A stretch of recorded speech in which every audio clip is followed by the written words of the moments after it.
This conference Okay. will now be recorded. Alrighty.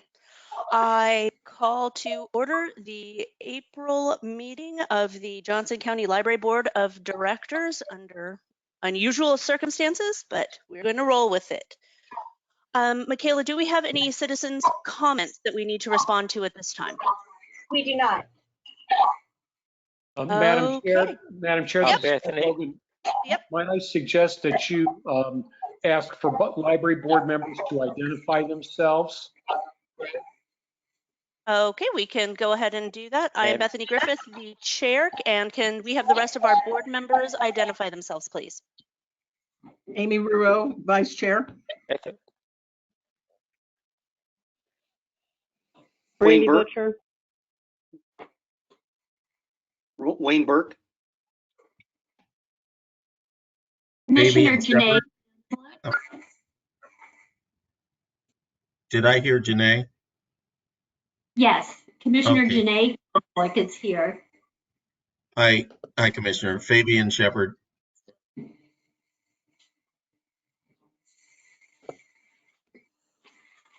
Okay, I see David, but I didn't hear him identify himself. David, have you figured out your mute button?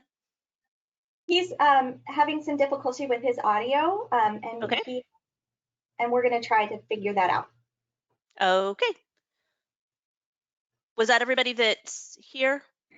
I think the only person that we're missing is Donna. All right. Is that all you need, Mr. Logan, in terms of identifying ourselves?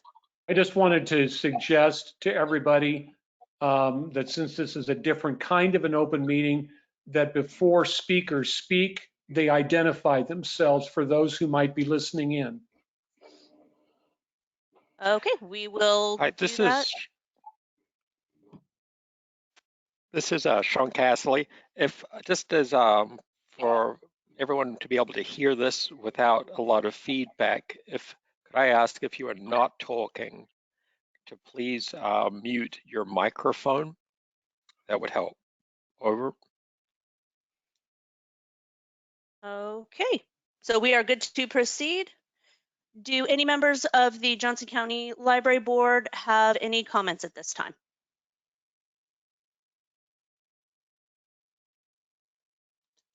I'm going to take silence as that being a no. I, however, do. Thomas Paine said that there are times, that these times that try men's souls. The summer soldier and the sunshine patriot will, in this crisis, shrink from the service of their country.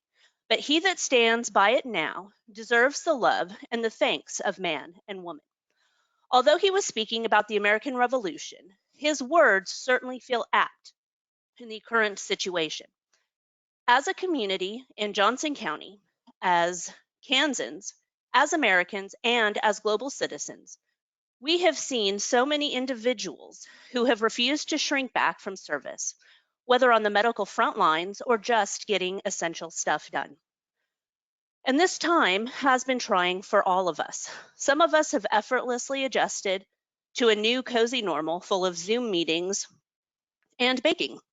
For others, this has been a time of enormous anxiety and distress, no matter what kind of storm you find yourself in. In the coming months, the Johnson County Library will be there for you, whether you are a patron or an employee. We will do whatever we can to ensure that we all weather this storm together. A common question we have gotten is, why is the library closed? The answer is simple. The county government and then the state government told us to close for public safety. If this lockdown continues past the end of April, I will encourage both the state and the BOCC to include the library on a list of essential services. If having booze and burgers delivered to my car curbside or pizza and donuts delivered to my front door is essential for life, so is access to ideas and information.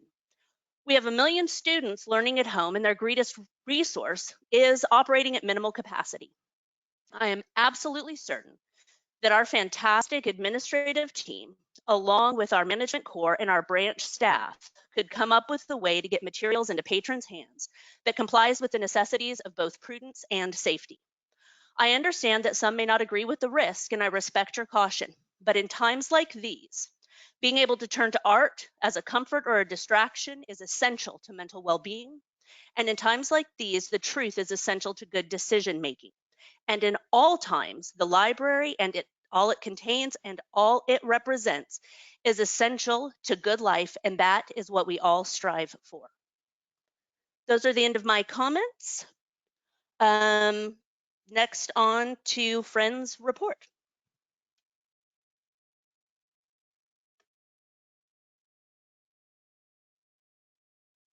And the Friends submit a written report that I've pulled up now, if you're able to see that.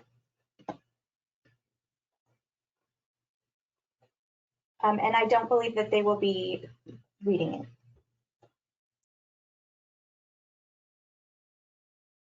Okay, anybody have any comments or questions about the Friends report?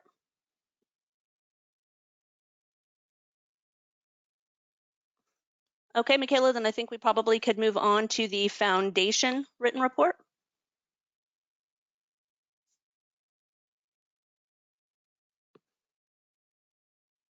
Does anyone have any comments or questions or concerns about the Foundation report?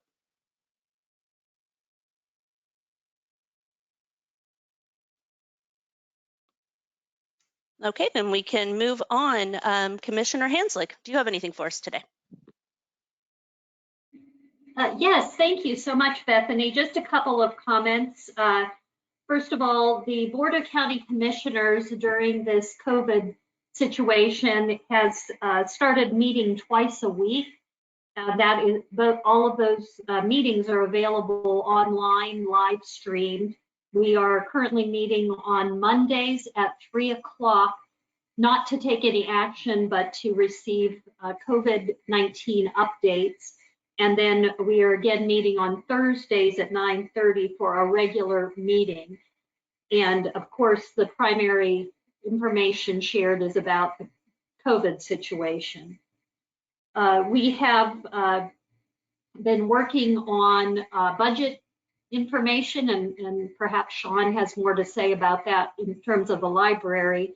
But in expectation that the county's revenue will drop as a result of COVID, because we do depend a lot on sales and use tax.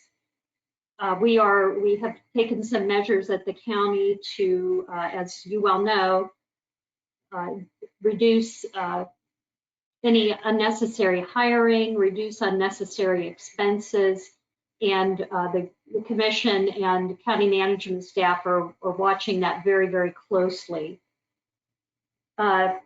Thirdly, on a lighter note, I wanted to say I am so grateful for the e-resources of Johnson County Library. As Bethany said, I don't think I could survive. I think I read my last hardcover book that I had in my queue, and so I just switched over to the e-library. And in a timely way, right now I'm reading a book by Eric Larson called The Splendid and the Vile, and it's about Churchill during the London Blitz in 1940, 1941, and it has a lot of similarities to what we're going through now in some ways. So that's my report, and again, encourage everyone to please stay safe. We did just hear from our public health officer today that the positive cases in Johnson County and hospitalizations are supposed to peak between April 23rd and 30th. So now is the time to hang in there, stay at home, stay safe, and let us get through this next couple weeks. So thank you. Thank you, Commissioner. Okay, Mr. Logan.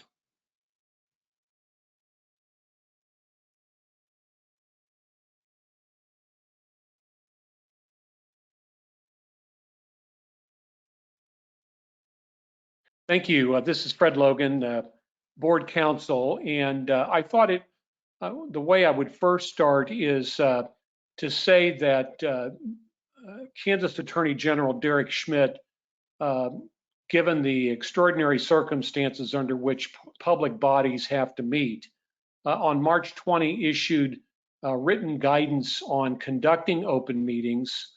And this is very much being conducted in a way that would be envisioned by the very good guidance that he issued.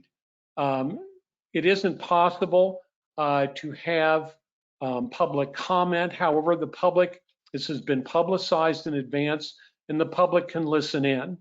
And this is an open meeting under the Kansas Open Meetings Act, and we are very much in compliance with the law and have been very careful to do that. So I thought it was worth me mentioning that right at the outset. I also want to talk a little bit about how the library's responded, because there's been nothing like this for the library, certainly not in the last 40 years, and as far as I know, in the history of the library. On Sunday, March 15th, the county, or just prior to that, the county librarian exercised his emergency authority under statute and directed that the library would be closed for public safety purposes effective Sunday, March 15th. That was a move for which he subsequently received praise from county leaders. Then he waited for guidance from the county and received that, and staff has been working under county guidelines since then. It seems to me that as I've observed the way this unique emergency has been handled, that the library and county officials have done a really superb job working together to create a safe environment and to do the right thing. The county librarian reported to you on this on March 23. So I just wanted to go over how that had come about. The county librarian initially acted under emergency statutory authority and then followed the county guidelines when the county acted on Wednesday, March 18th. So I think with that, Madam Chair, I will stop there and see if anybody has any questions. Okay, do we have any questions for Mr. Logan?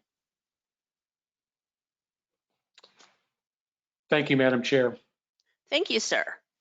Okay, Sean, I think it's up to you now.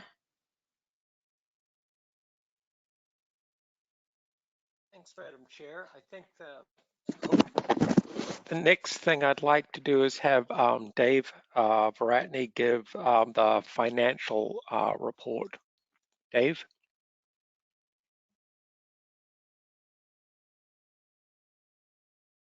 Thanks, Sean.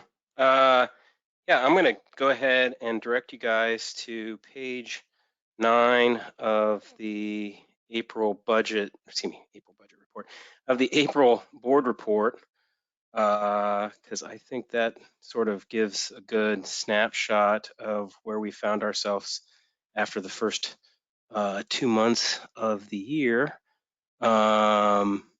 Excuse me, is it page 9? Yes, page 9. Well, wait. Yeah, okay. As you can see, on page 9, it shows our total revenues to date.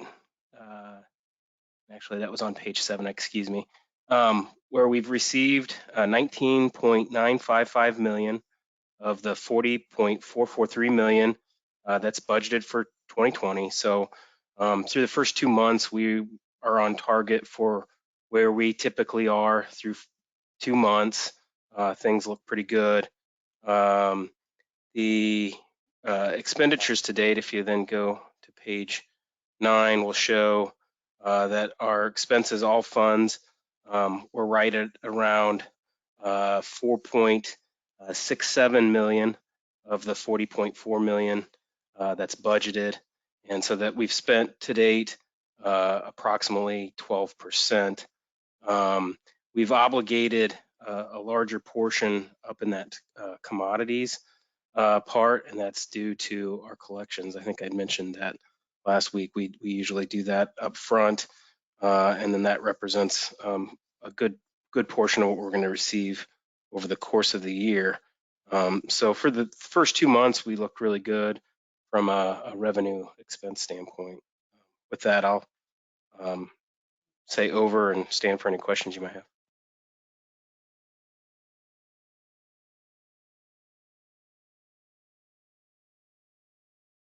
Anybody have any questions on budget? Okay. Next.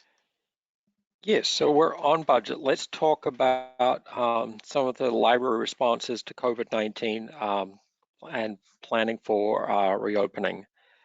So Fred gave a kind of an outline of when we closed, and then from that point, we have been going ahead and meeting virtually.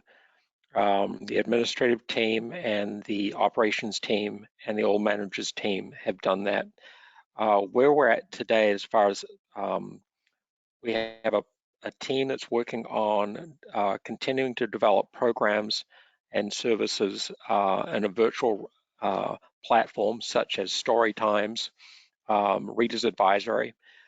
We also are informing people of our digital services such as our ebooks, e-audio, newspapers, and connecting people in that way.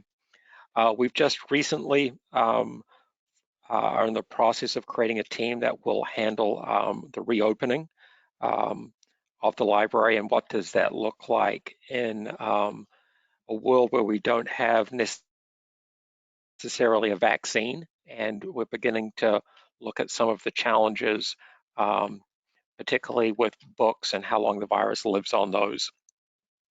Are there any questions on section A before I go forward?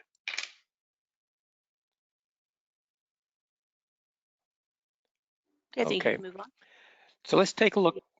The next one is construction projects. So one of the things that I can say is that we've taken advantage of this downtime to work on the Holtz lobby at the Lenexa City Center. There was some feedback that we got, and we're making it easier for patrons to access that material, and so that project will be complete by the time that we open. We're continuing with the central staff space consolidation program, particularly in design, and a bit with the facilities, and continue to go through the design charrettes. And where we've done is put a slight pause on the Antioch and project, just as the city as Miriam is doing that, just to see where we're going to be and what issues we're facing. Any questions on the construction projects? Okay. Let's talk about budget planning and preparing for reduced revenue. So working with the county, we've gone through and done 2 exercises that we submitted to them. I'm losing the weeks, maybe a week and a half ago. And that looked at what does our budget look like with a 10% reduction in revenue, and what would our budget look like with a 25% revenue.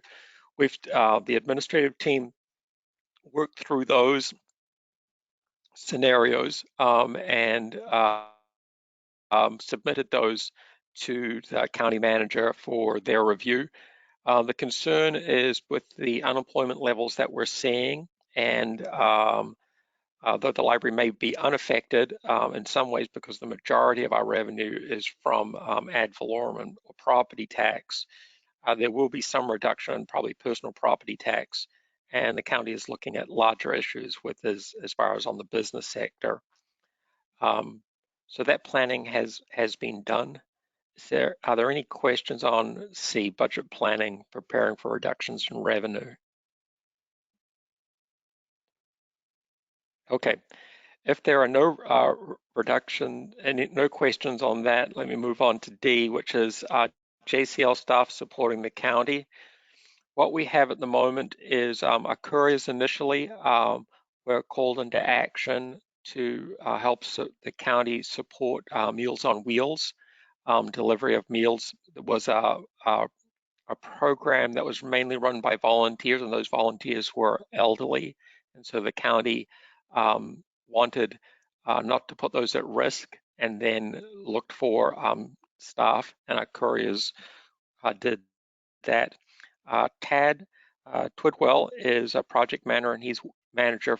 He's also the manager for the Antioch Library, is now the project manager at the Emergency Operating Center. And Elena is also working, I believe, at the Emergency Operating Center helping. We worked again with Fleet. They made the request to utilize our courier vans to disperse material around the county, and we have supplied them with our courier vans to do that. Our attitude towards the Emergency Operating Center and the county manager's office is whatever you need as far as resources for us to be able to provide as we get through this emergency, the library is willing to be a resource that you can call upon. And I really want to thank the staff about that. Are there any questions concerning JCL supporting the county? Okay, let's move on to JCL operating digitally. So one of the things that we realized early on was that staff needed to, yep. Oh, excuse me, Sean, I'm sorry, this is Commissioner Hanslick. I just wanted to ask if you might speak a little bit about what the library is doing to support the printing of masks. I noticed that was in a previous report but wasn't mentioned. I think that's very, very important and very impressive. So do you mind talking about that just for a moment? I'd happily do that. So when this first hit, what we realized was that personal protection equipment was not at the level that we needed it to be, both for our own staff and for those in hospitals. And so our makers, when we came up with the initiative and broke into two separate teams, one team would work on creating the actual masks, and the other team would work on creating the face shields. Thomas is who is a maker in our institute. His wife works at Union Station as also part of the maker. It must be a maker family. And so what they did is combine their resources and expertise to go ahead and start doing the face shields. The masks was kind of Angelica and Nick reached out to Black & Veatch and another company, and they supplied the material, and then they went into the research and began to distribute the material for those that wanted to also make masks, and then they also got into the manufacturing of masks, and they've been distributing those. And as you, some of you are aware, Nikki Neufeld, our former chief financial officer, is now a nurse in the ER at the Truman, and she is proudly wearing a piece of JCL protective equipment. We have a nice photograph of that. I want to check on just before on the chat to make sure. So again, the CDC machine was what was used for making the masks, and the company was called Twill Connect. So thank you, Stephanie, Stephanie's providing me this information as we go through. And thank you, Commissioner Hanslick, for reminding me of that.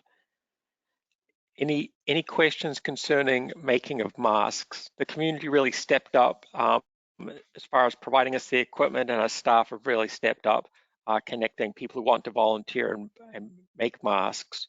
I've yet to get a count, I believe, on how many masks we've created, but it's a lot. let's move on to JCL operating digitally. This is something that we moved on very quickly, and again, I have to thank our IT department. What we did is we looked at all the laptops that we had that weren't assigned and assigned those out, and then we made the decision that every member of our staff would have some form of digital device. And then Michelle Beasley and her staff worked very diligently to go ahead and make that happen. That includes 16-hour pages. This was an initiative basically because we needed to have a uniform way to communicate with people, but we also needed to move very quickly into operating completely in a digital environment. And Stephanie has told us that we've had 1,000 masks made, and 35 staff members have been involved with that. So thank you for providing me that information. So all of our staff, the goal is to have a digital device and to be able to work digitally,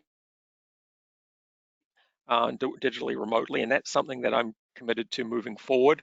It's the 21st century, and we have to insulate ourselves against this type of vulnerability that we must be able to continue to operate and function as an organization. I'm happy to report that Fred and Andy both have worked and completed the Memorandum of Understanding and given that to the City of Prairie Village. And talking with West Jordan about this, and it's what we suspected, was they are in a bit of a holding pattern themselves. When you look at the economic downturn and the number of layoffs that people are experiencing, the timing may not be right for the city to raise taxes for this large capital project. And we think at this point, the memorandum is there. We're at a good stopping point, but the city needs to get through and figure out what their next steps are economically before they go forward or not with this development. Any questions about the Prairie Village Memorandum of Understanding? I can say that we've budgeted for that to go forward, but we do not anticipate that that will go forward. We think that's probably in a holding pattern for a while.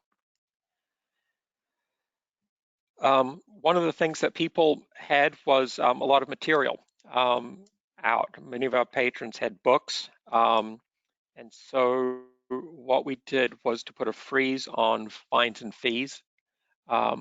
In many ways, we asked people to hold on to the physical material if they had it as we closed our drop boxes. It proves that libraries that COVID-19, as far as a report that I shared with the board and the administrative staff, can live up to 14 days. It takes 14 days of a book being in quarantine before it is then safe to circulate again. And that was not known at the time of closing, but we did suspect that the virus could live on the surfaces or on the pages. There is no way to ultraviolet light or heat that will destroy the virus. It's just a matter of time at this point with the information that we have. So the fine and fees have been frozen. Are there any questions about that?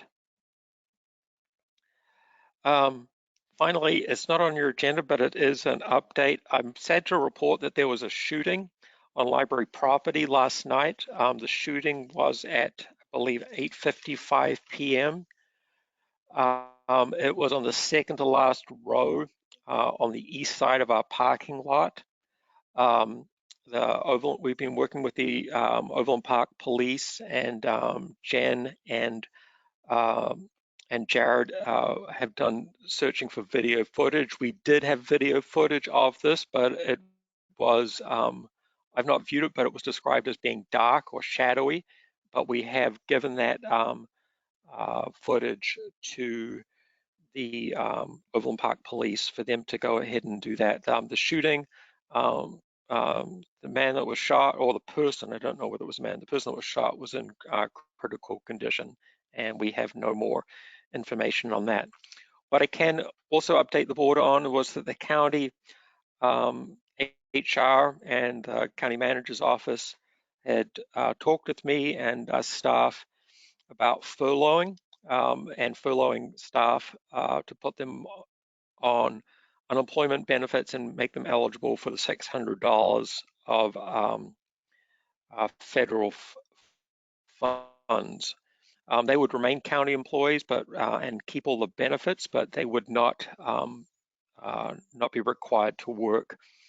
As of this time, we have 84 staff members, and these are pages that have been put on furlough, and they will put on furlough this Monday.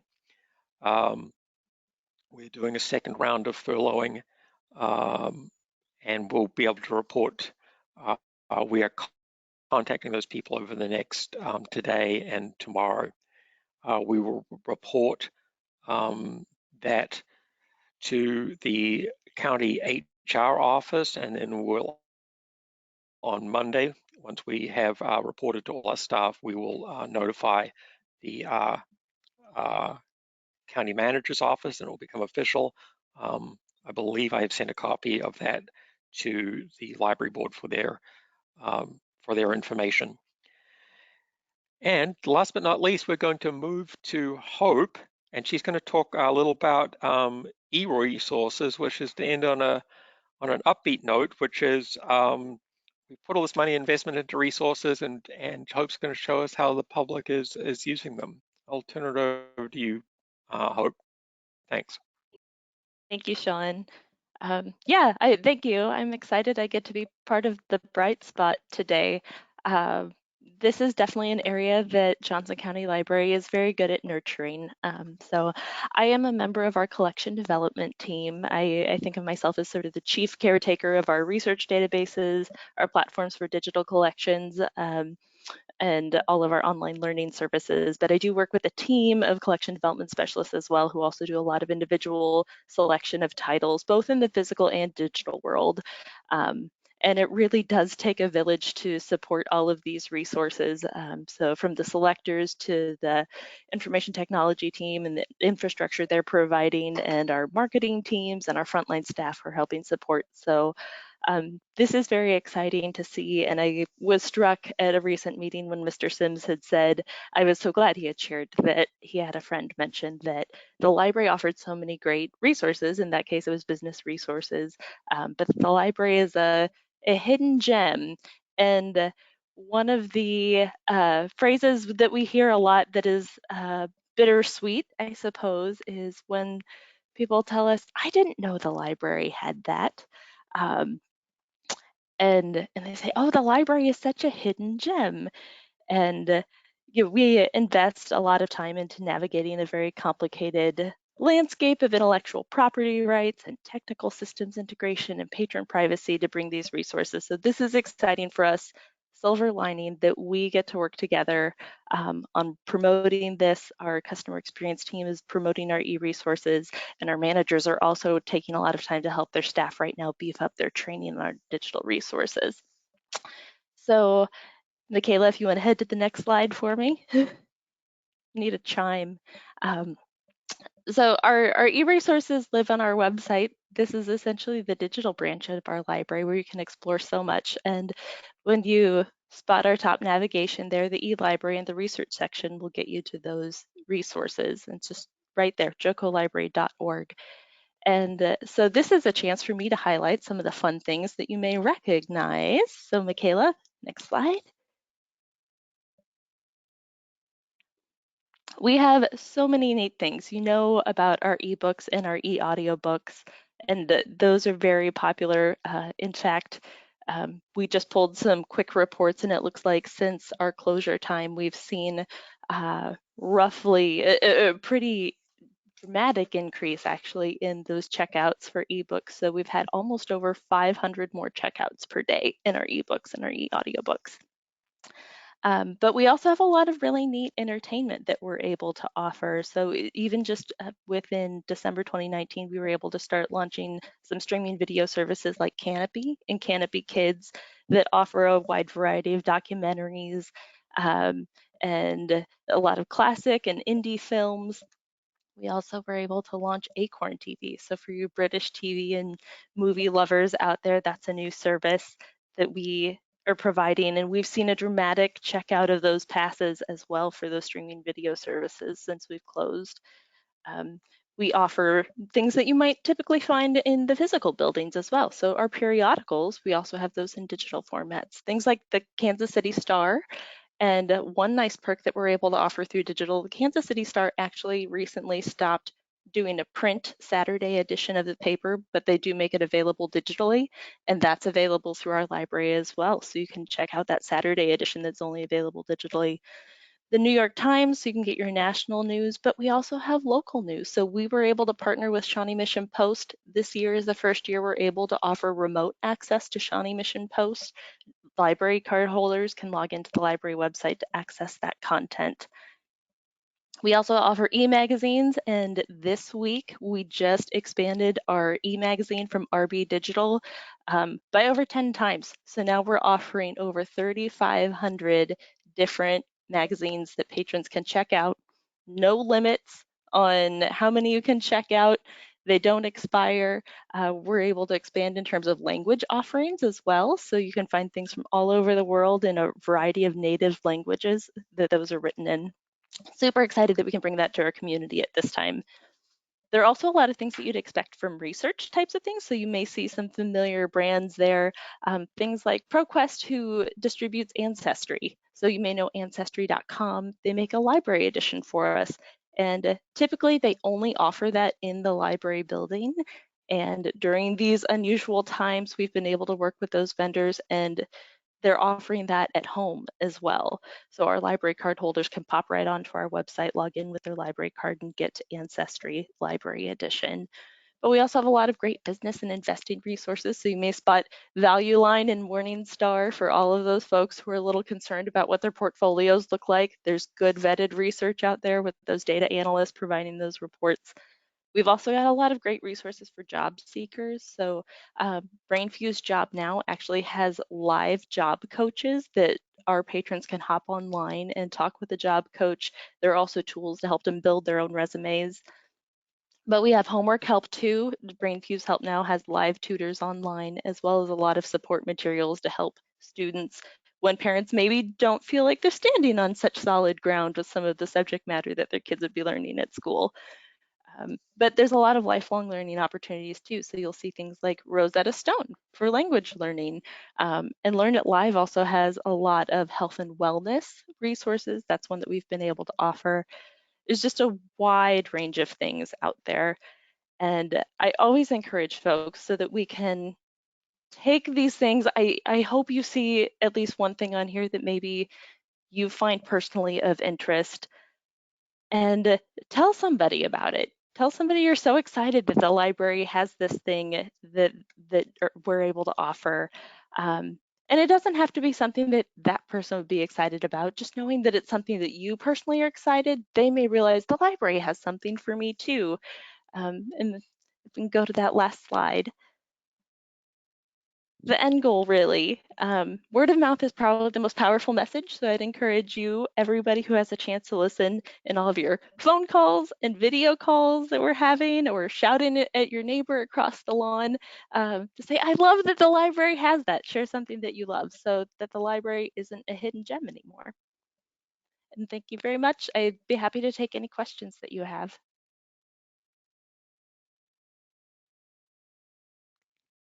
Anybody have any questions, comments?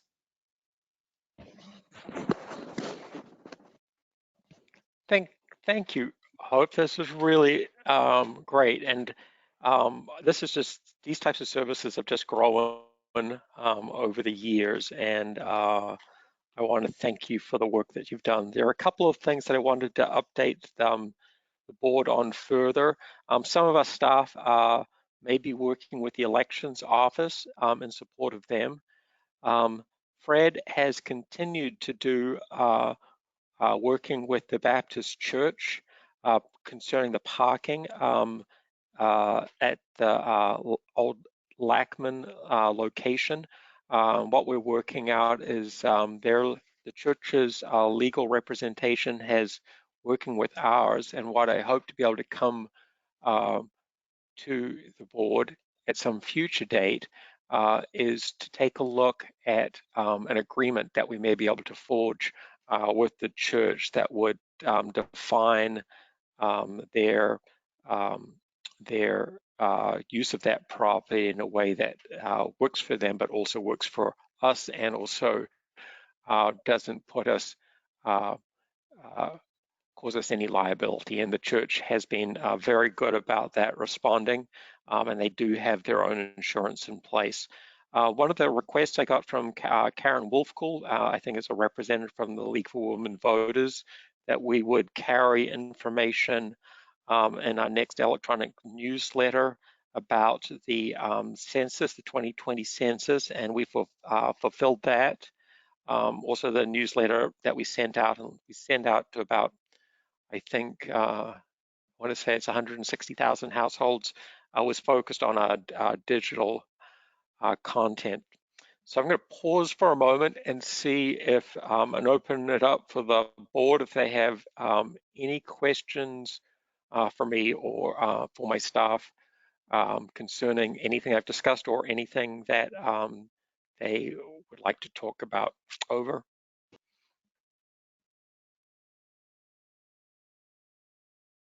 Does anyone have anything that they need to discuss, think that we need to cover in more depth? Bethany, Fabian Shepherd. Yes, sir.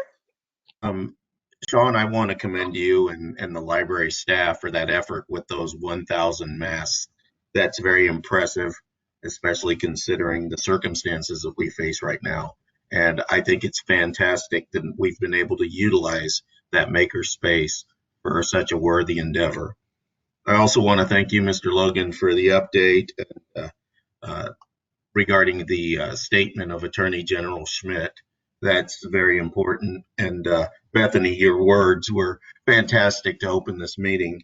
I think it's a tragic thing that we did have the library exposed to that violence that occurred last evening.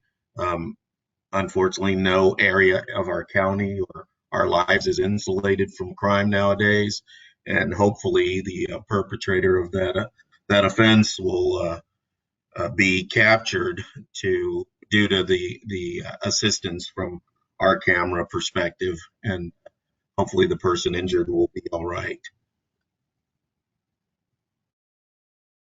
Indeed, that is an awful, awful thing to happen, and kind of feel a little violated that it happened in our backyard, but I'm offended on behalf of anyone who was a victim of a crime at any time in our county. Does anyone else have anything to add? Any other questions? Anything that you think you need from staff in terms of us doing our job as a board? Bethany, this is Commissioner Hanslick. I just Yes, have ma'am. two other quick things to mention. First of all, again, I like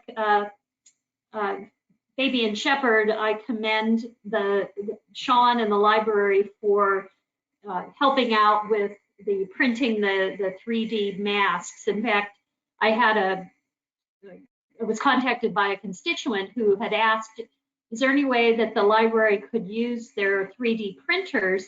And when I contacted Sean, not surprisingly, he said, oh, we're already on that. So that was a really good feeling to be able to tell that person, oh, they're already doing that. Secondly, I wanted to ask Hope if there might be a way that she could send me something that I could post on Facebook, on my county commission Facebook, reminding people of the availability of the library's e-resources. I don't know if you have something already available or if you could help me with that, but I like to put that out there and remind people that they still can access books and recordings and other wonderful materials through the library online. Absolutely. And our communication team is working actively to promote that as well. So I will make sure to connect with them and we will get some resources for you to spread the love. Yeah, actually, if you could shoot that to all of us, I think all of us probably have people we could share it with, our personal Facebook, because I would definitely do that because I love pointing out to people that we actually do an awful lot of cool stuff. Just makes my little librarian heart go pitter patter. Thank you. Yes, we'll make that happen. Excellent. Thank you very much. Anyone else? And just one, sorry. I just have one more final thing that I had that you had reminded me about, particularly around communication. So Alyssa Andre is our new communication, external communication manager, and she's been working with the PIO's office. And I have to thank her. She's worked with Steve Kransky and I and other regional libraries to be part of his show and to talk about the issues that we're facing. She's done a great job coordinating messaging. And then Laura Hunt is our internal communications manager. So as we go out and we have close to 400 plus staff that Laura has really been sending out timely messages, keeping our staff informed and connected to this process. It's really vital. Everyone is freaked out by this, and Laura's words and working with me and the rest of the administrative team, along with Alyssa, I think has provided a lot of valuable information to staff. It's a continued focus about how do you remain resilient, how do you attain grit, and how do you then change gears and remain agile, meaning you can still do work. It's just about rethinking how that work is done. And I just have to commend all staff. I saw Juan was on here, and Juan was the lead person on the Lenexa City Center, again with Georgia and Abby, and they've just been outstanding partners. And that concludes the County Librarian Report. Okay. Mr. Logan, in terms of doing our voting, do we need to roll call this or just kind of one at a time have people give their votes, or just wait until if anybody votes no on something? What was your advice for how we ought to conduct this? I think that, Madam Chair, you could initially take the vote orally, and if it's unanimous, then that will indicate that you don't need to do a roll call. If when Okay. you say any no votes, however, there's a no, then I would suggest you take a roll call so that the votes could be identified. Okay, then for this portion, if everybody could actually turn their mics on, and we will kind of just do a vote of acclamation. If we get a no, then we will make this more specific to record votes. Okay, the first thing is I need a motion for the consent agenda. I move we approve the consent agenda. This is Amy. And I need a second, please. Second. And all those in favor say aye.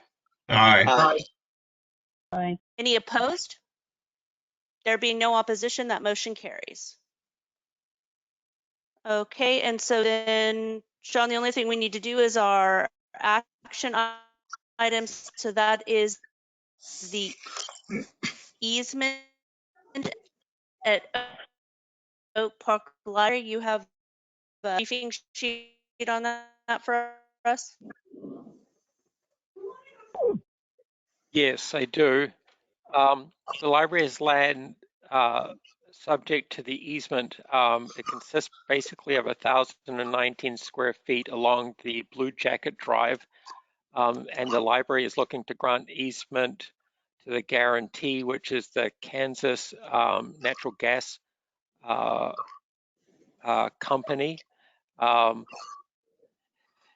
They must construct a fence or other barrier around the facility at its discretion, and the easement should be interpreted as permanent. given no time limitations. And what they're needing to do is actually, I think, put kind of a valve that's above ground on that, and they're looking for permission to do that. This is being reviewed by our legal counsel. Are there any questions concerning this? Okay, do we have any comments, questions, concerns? There being none, then I will take a motion, please. This is Wayne Burke. I move the Library Board of Directors approve the easement for natural gas facilities and appurtenances between the library and Kansas Gas Service on the Oak Park Library Branch property. Okay, and I need a second, please. Brandy Butcher. Okay, all those in favor say aye. Aye. Any opposed? There being no opposition, that motion carries. Okay, and our last piece of business for today is actually our officer election. Brandy, are you here? I am. Okay, since you headed the committee, would you like to make the motion? I move that the Library Board of Directors elect the recommended slate of officers for the 2020-2021 term. Do you want me to mention Chair Amy Ruo, Vice Chair Bethany Griffith, and Treasurer Donna Mertz? Thank you, and I need a second, please. I'll second it. David. Thank you, and all those in favor say aye. Aye. Aye. Any opposed? The motion carries. Miss Amy, I will pass you the virtual gavel and